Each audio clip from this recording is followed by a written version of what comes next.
What's up guys, welcome to my channel. Today I'm going to be doing a video on the Mavic 2 Pro. This thing is actually 4 years old already. I don't know if you knew that, but a lot of people that watch this video are like me. They're trying to save a buck. This is a 4-year-old drone, so they're probably looking at older drones instead of the Mavic 3 that just came out, 3 Pro, whatever it's called. But this right here, is it still relevant? Is it still good in 2022 or 2023 whenever you're watching this video? Is it still a good drone? Well, in this video, we're gonna find out if it's still a good drone to buy, or should you go out and get the Mavic 3 Pro or whatever it's called. I don't even know the name of it.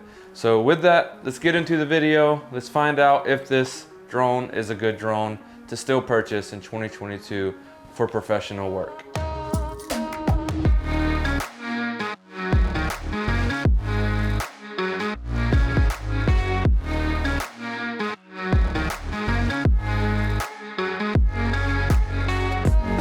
Okay, so now that that is out the way, the link to this drone will be down in the description if you are interested in picking one up. After watching this video and you decide you might want to get one, you know, the link's down there if you're interested. So one thing that I need to say before we get any further into this video is all the footage you see, every bit of drone footage that you see, unless it's B-roll of this drone, is shot with this drone.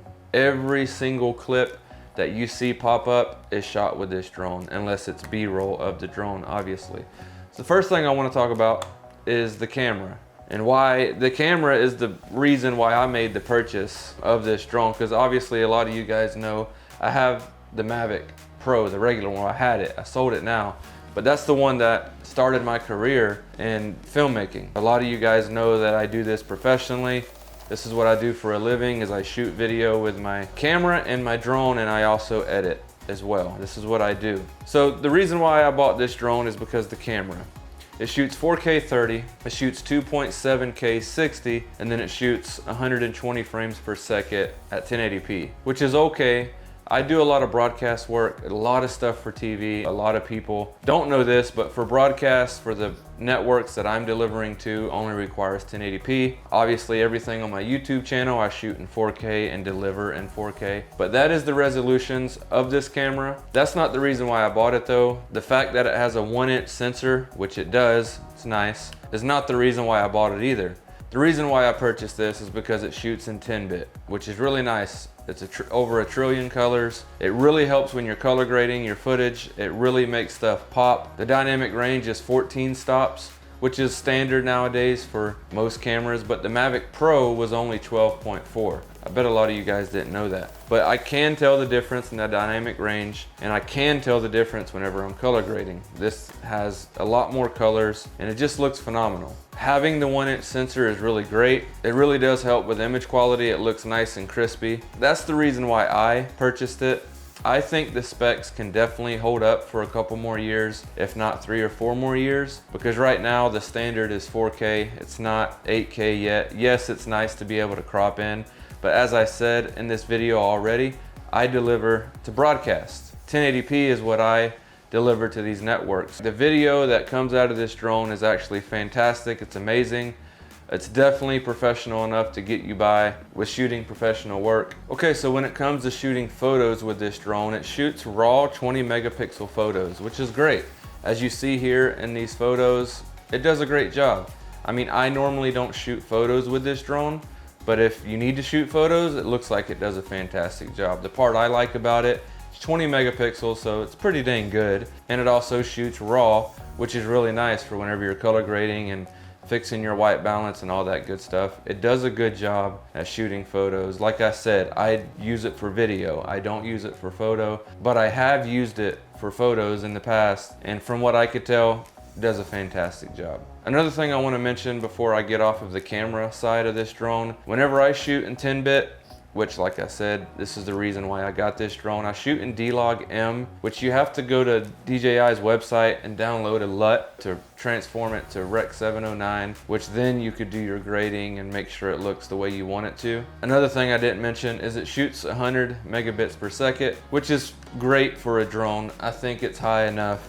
As you see in this footage, it looks fantastic. It's not as high as this camera I'm shooting on, which is shooting 12-bit RAW, but it's a drone and as you see in this footage, it looks amazing. Okay, so the next thing I want to talk about when it comes to this drone is the flying and how fast can it go and how does it do in the wind? How does it do around flying around buildings, chasing boats, chasing buggies, chasing everything? How does this drone do with all that? And the answer is, it does great. The website says 44 miles an hour. I average around 38 miles an hour with this drone. I mean, the wind, I live in Florida, it gets pretty windy. So this thing, I chase boats. It's literally what I do for a living, is chase boats with it. Not everything, but you get what I'm saying. I chase boats with this drone. I mean, if I'm going with the wind, I can get this thing up to 48 miles an hour, which I've done before. It looks pretty cool chasing a boat going that fast. And then I could tell the captain to go that fast. It's pretty cool when they're going that fast. With the other drone, the Mavic Pro that I used to have, I had to tell him, keep it around 25 or 30 miles an hour. That drone did good in the wind, but this one does better. And you know what I like about this drone even more is it's silent.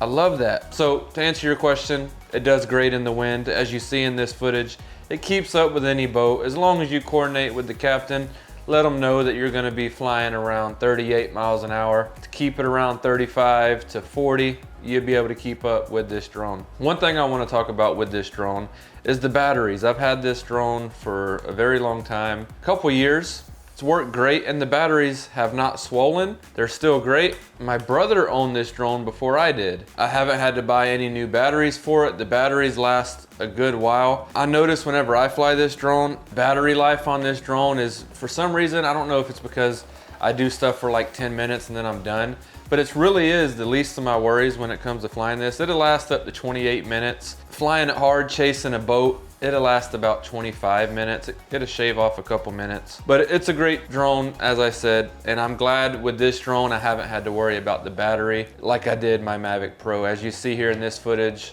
this is my old drone, not this drone. As you see in this footage, the batteries did swell and I had to buy new batteries. This drone, so far, I haven't had to worry about that, which is great. So another thing I want to talk about when it comes to this drone, yes, I've already talked about the camera and the quality and all that good stuff. I just want to show you, I will have these NDs linked below as well, but every time I fly outside, obviously I don't fly inside, but I use these ND filters. And these are variable ND filters. I think they're amazing, and I just wanted to shout them out. And if you're interested in buying these ND filters, they're great. If you're new to flying a drone, what they do, or shooting video in general, what they do is they make it to where you don't have to crank your shutter speed. Cool thing about these ND filters, it literally just snaps in and it looks like it's a part of the camera, which is really great. Another thing that I should have mentioned whenever I was talking about the camera, not sure why I didn't, but this camera with the 1-inch sensor, you are able to adjust the aperture. As you see in this footage, it's really cool that you can crank down your aperture, or you can leave it wide open if you want a little depth in your footage. It's really cool that you could do that. This is the only drone that you could do that with. I mean, maybe the Mavic 3 could do it,